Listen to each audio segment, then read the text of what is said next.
जब उस भड़कती हुई खतरनाक आग की तरफ हजरत इब्राहिम अलैहिस्सलाम को फेंका गया तो आपने अपनी जबान से दुनिया की तारीख का सबसे बड़ा तवक्कुल दिखाते हुए क्या फरमाया, आइए देखते हैं। ये उस वक्त की बात है जब हजरत इब्राहिम अलैहिस्सलाम ने एक लॉजिक से भरी महफिल में उन जालिमों को लाजवाब कर दिया तो वो शर्मिंदगी मिटाने के लिए गुस्से से पागल हो गए और चीखने लगे, इब्राहिम को खत्म कर दो और अपने खुदाओं की मदद करो। कौम ने फैसला किया कि नऊजुबिल्लाह हजरत इब्राहिम अलैहिस्सलाम को जिंदा जला दिया जाए। इस मकसद के लिए एक बहुत बड़ा मैदान चुना गया। कहा जाता है कि कई दिनों तक लोग लकड़ियां जमा करते रहे। नौबत यहाँ तक पहुँच गई कि अगर कोई औरत बीमार पड़ती तो वो मन्नत मानती कि अगर मुझे शिफा हो गई तो हजरत इब्राहिम अलैहिस्सलाम को नजरे आतिश करने के लिए इतनी लकड़ियां दूंगी। जब आग लगाई गई तो उसके शोले इतने बुलंद थे कि जब कोई परिंदा उसके ऊपर से गुजरता तो वो उस गर्मी से जलकर गिर जाता। अब मसला ये था कि इतनी तेज आग के करीब कौन जाएगा। मरदूद शैतान ने उन्हें मंजनीक बनाने का आइडिया दिया। इब्राहिम अलैहिस्सलाम को रस्सी से जकड़कर मंजनीक में रखा गया ताकि उन्हें दूर से आग में फेंका जा सके। जब मंजनीक की रस्सी काट दी गई, हजरत इब्राहिम अलैहिस्सलाम को हवा में उछाला गया। आप उस भड़कती हुई खतरनाक आग की तरफ जा रहे थे। जमीन पर कोई उनका मददगार नहीं था। ठीक उसी वक्त हवा के दरमियान हजरत जिब्राइल अलैहिस्सलाम हाजिर हुए। उन्होंने पूछा, ए इब्राहिम, क्या आपको कोई हाजत है? क्या मैं आपकी मदद करूं? आपने जिब्राइल अलैहिस्सलाम को देखा और फरमाया, तुमसे नहीं, तुमसे मुझे कोई मदद नहीं चाहिए। और फिर अपनी जबान से दुनिया की तारीख का सबसे बड़ा तवक्कुल दिखाते हुए फरमाया, हस्बुनल्लाहु व निअमल वकील, यानी मेरे लिए अल्लाह काफी है और वो बेहतरीन कारसाज है।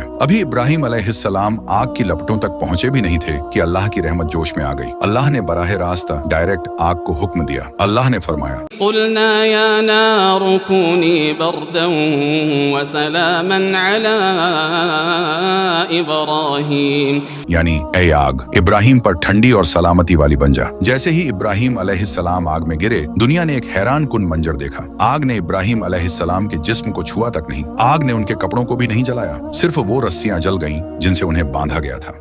हजरत इब्राहिम अलैहिस्सलाम आग के दरमियान बड़े सुकून से बैठ गए। रिवायत में आता है कि अल्लाह ने वहां जन्नत से एक तख्त और फूलों का बाग पैदा कर दिया। साइंस आज भी हैरान है कि वो आग हजरत इब्राहिम अलैहिस्सलाम को क्यों कुछ भी नहीं कर सकी, क्योंकि साइंस सबब यानी कॉज देखती है और अल्लाह मुसब्बिबुल असबाब यानी क्रिएटर ऑफ कॉजेस है। आग की अपनी कोई मर्जी नहीं, सिर्फ और सिर्फ अल्लाह के हुक्म की गुलाम है। आपने अभी तक अल्लाह की कुदरत के लिए कमेंट और शेयर भी नहीं किया।